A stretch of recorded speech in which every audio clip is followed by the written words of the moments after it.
इन नकाबपोश दरिंदों को देखिए, ये एक दो नहीं बल्कि इनकी संख्या 8 है। ये एक मासूम नाबालिग लड़की के साथ दरिंदगी करते हैं, सामूहिक दुष्कर्म करते हैं।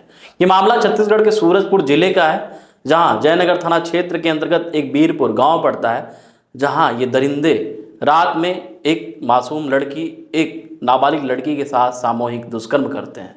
असल में वो लड़की अपने एक परिचित लड़के के साथ शादी के बाद घर लौट रही थी। रात करीब 10 बजे होंगे, जिसके बाद दो दरिंदे उस लड़की को देख लेते हैं, लड़के को वहाँ से भगा देते हैं। जिसके बाद लड़की को खींचकर जंगल की ओर ले जाते हैं और फिर पहले दो बारी बारी करके ऐसे करके उस नाबालिग लड़की के साथ 8 लोग दुष्कर्म करते हैं। जिसके बाद किसी तरीके से लड़की उन दरिंदों के चंगुल से छूटकर वो अपने घर पहुंचती है। जिसके बाद पूरी घटना अपने परिजनों को बताती है। परिजन तत्काल जयनगर थाने पहुंचते हैं और ये जो घटना है, ये घटना बीते बुधवार की है। तत्काल रिपोर्ट दर्ज कराते हैं। उसके बाद जयनगर थाने से 2 टीमों का गठन किया जाता है इन दरिंदों को पहचानने के लिए, पकड़ने के लिए। जिसके बाद दोनों टीमें लग जाती हैं और कल ही यानी शुक्रवार को ही 2 दिन के भीतर ही इन सभी 8 दरिंदों को पुलिस पकड़ लेती है। फिलहाल ये न्यायिक हिरासत में है और आगे की जो भी कार्रवाई है वो जारी है।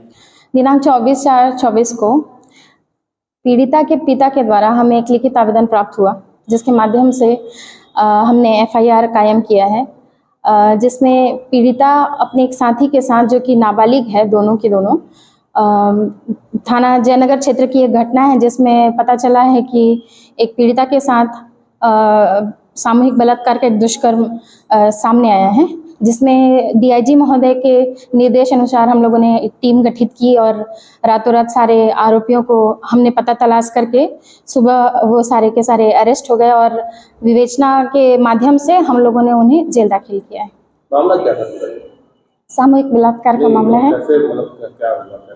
क्योंकि देखिए मामला बहुत गंभीर और सेंसिटिव किस्म का है।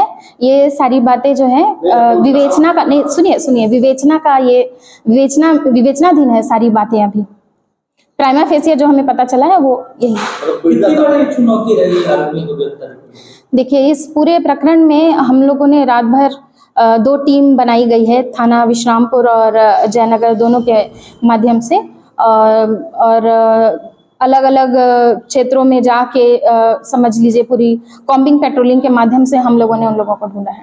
तो कहा जाता 2 सगे भाई हैं। ये अभी विवेचना का विषय है, मुझे इसके संबंध में अभी पता नहीं चला है। देखिए, आज ही मेरे संज्ञान में ये घटना सामने आया है और मैं मानती हूँ इस तरह की घटना बहुत ही निंदनीय है, जिसमें इस तरह की जो घटना किया होगा उस पर उचित कार्रवाई हो और दोषी को पे सख्त कार्रवाई हो। और सरकार, हमारी भारतीय जनता पार्टी की सरकार महिलाओं के लिए, बालिकाओं के लिए हमेशा से काम कर रही है। आने वाले समय में भी अच्छा काम करेंगे।